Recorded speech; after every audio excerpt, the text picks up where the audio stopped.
America के राष्ट्रपति Donald Trump ने अमेरिकी कांग्रेस के संयुक्त सत्र को संबोधित किया। इस दौरान ट्रंप ने यूक्रेन के राष्ट्रपति व्लादिमीर जेलेंस्की से व्हाइट हाउस में हुई तकरार को लेकर बात की। ट्रंप ने कहा कि मुझे जेलेंस्की का एक पत्र मिला है। पत्र में जेलेंस्की ने रूस यूक्रेन युद्ध को समाप्त करने के लिए बातचीत की इच्छा जताई है। ट्रंप ने कहा कि हमारे प्रशासन को इस बात के भी मजबूत संकेत मिले हैं कि रूस शांति के लिए तैयार है। संबोधन के दौरान जेलेंस्की का पत्र पढ़ते हुए ट्रंप ने कहा कि स्थायी शांति लाने के लिए यूक्रेन जल्द से जल्द बातचीत की मेज पर आने के लिए तैयार है। यूक्रेन के लोगों से ज्यादा कोई भी शांति नहीं चाहता है। जेलेंस्की ने सुरक्षा गारंटी के बदले खनिजों पर समझौते पर हस्ताक्षर करने पर सहमति जताई थी। पत्र में जेलेंस्की ने कहा कि मैं और मेरी टीम स्थायी शांति के लिए राष्ट्रपति ट्रंप के मजबूत नेतृत्व में काम करने के लिए तैयार है।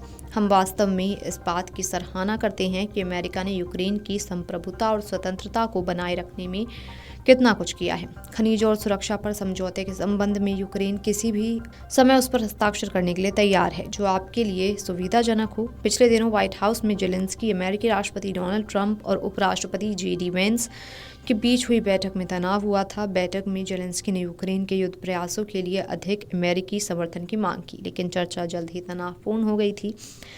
डोनाल्ड ट्रंप ने जेलेंस्की से पूछा कि क्या यूक्रेन रूस को कुछ क्षेत्रीय बलिदान देने के लिए तैयार है। इस दौरान JD वेंस ने जेलेंस्की पर अमेरिकी सहायता का आभार न दिखाने का आरोप लगाया। ये बहस तब और बढ़ गई जब ट्रंप ने जेलेंस्की से कहा कि आप तीसरे विश्व युद्ध का जुआ खेल रहे हैं। इस दौरान जेलेंस्की ने चेतावनी दी कि रूस का आक्रमण भविष्य में अमेरिका को भी प्रभावित कर सकता है। इस पर ट्रंप ने बैठक को अचानक खत्म कर संयुक्त प्रेस कॉन्फ्रेंस को रद्द कर दिया। ट्रंप ने पूर्व राष्ट्रपति जो बाइडेन पर भी जमकर निशाना साधा। उनके कार्यकाल में अवैध घुसपैठ बढ़ी। उनके बनाए कानून विकास के रास्ते का सबसे बड़ा रोड़ा था, इसलिए अमेरिका ने मुझे चुना। अमेरिका को मुझ पर भरोसा है। हमने अवैध घुसपैठ रोकी है। हमने अवैध प्रवासियों को बाहर वापस भेजा है। हमने अर्थव्यवस्था को फिर से मजबूत करने का काम किया है। अब अमेरिका फिर से बड़े सपने देख सकता है। संयुक्त सत्र को संबोधित करते हुए ट्रंप ने कहा, 6 सप्ताह पहले मैं इस कैपिटल के गुंबद के नीचे खड़ा था और अमेरिका के स्वर्ण युग की घोषणा की थी। उस क्षण से हमारे देश के इतिहास में महान और सबसे सफल युग को सुनिश्चित करने के लिए केवल तेज और अथक कार्रवाई की गई है। हमने 43 दिनों में इतना कुछ हासिल किया है जितना कि अधिकांश प्रशासनों ने 4 या 8 वर्षों में हासिल किया है, और हम अभी शुरुआत कर रहे हैं। हमारा उत्साह और गौरव और आत्मविश्वास वापस आ गया है। ट्रंप ने कहा कि पद की शपथ लेने के कुछ ही घंटों के भीतर मैंने हमारी दक्षिणी सीमा पर राष्ट्रीय आपातकाल की घोषणा कर दी। मैंने अपने देश पर आक्रमण को रोकने के लिए अमेरिकी सेना और सीमा गश्ती दल को तैनात किया, और उन्होंने क्या शानदार काम किया है।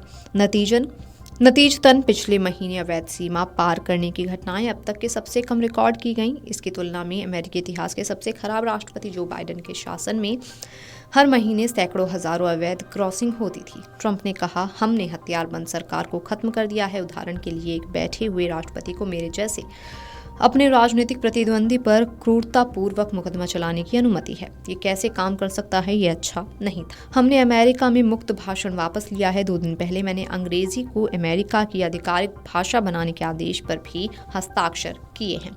Video desk amarujala.com। अगर आप ये वीडियो YouTube पर देख रहे हैं तो हमारे चैनल को सब्सक्राइब कर बेल आइकन दबाएं, और Facebook पर देख रहे हैं तो हमारे पेज को लाइक करें।